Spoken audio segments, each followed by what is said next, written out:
Hello again and welcome back to my channel. In my comparison of the different Daler & Rowney acrylics that you can buy from Kryler, System 3 Graduate and the Simply range, I mentioned that I was going to come back and do a little review of this Simply set of acrylics that they sell. This set retails for about £8 in the UK, and I'll be putting prices, recommended retail prices, and translations into dollars for the USA, Canada and Australia and the euro, so that everybody can understand what the pricing is going to be like were they to buy it. It is a little set of 12 milliliter or 0.4 fluid ounce tubes of their lowest priced acrylic paint that you can get. The Simply range are very basic, but I like the oils in that range. I think they're actually pretty surprisingly good quality. So I thought I'd give the acrylics a try, see what they're like. So my first observations. The names of the paints are not names you are going to be used to. They have names like medium yellow rather than like a cad yellow or something like that. They don't have kind of the names that we'd be too familiar with, brown rather than burnt umber or whatever, presumably because they don't contain any pigments at all and are made entirely with synthetic dyes rather than what we'd perhaps be used to. And I think the translucency of the colours certainly would agree with that. There are no pigment numbers written on any of the tubes. They really are the absolute basic acrylics that you would not be able to reproduce a painting with very easily. So for example, if you were watching a video by one of the really good acrylic tutorialists here on YouTube like Clive 5 Art, and he said he was using an ultramarine, a warm red and a light yellow, and you were to take them from this set, you would not get the same results as him. I can guarantee you that. You get something, it will probably be pretty ugly because they're not going to mix in quite the same ways, but if you just wanted to practice the techniques, hey, you could do a lot worse than this set if you're just beginning and you just kind of want to have a play, or if you mostly paint in, let's say, watercolour and you want a cheap acrylic for mixed media, maybe these would be good enough for you.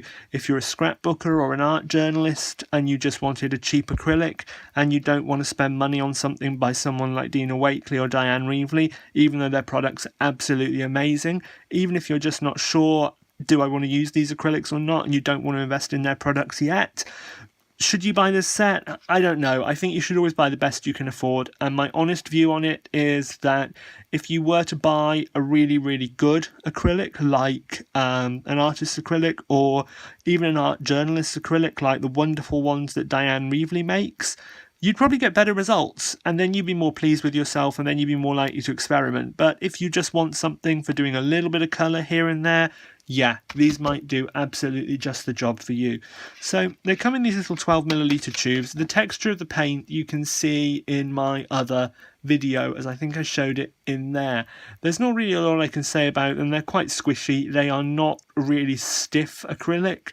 They're not really runny acrylics either. They're kind of a bit softer than the Graduate range, which is a soft body acrylic. So they kind of have the consistency of cream, I guess, of double cream. They're not particularly viscous at all. So I swatched these out onto Daler & Rowney acrylic paper, and I'll pop the paper over here so that you can get better lighting, and I'll just explain my way through them.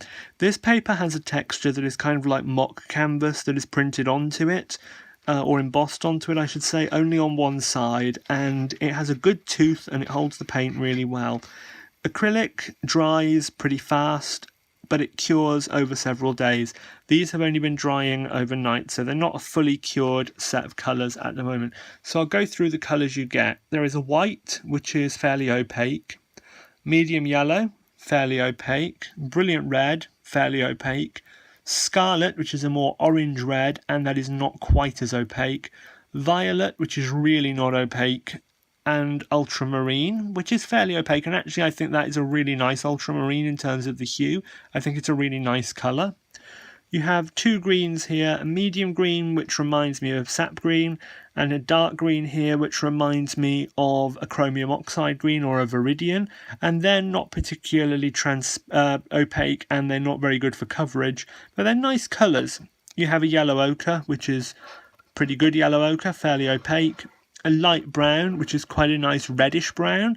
It reminds me of a sienna, and you have a darker brown that's just called brown, which reminds me of an umber, and then you have a totally opaque black.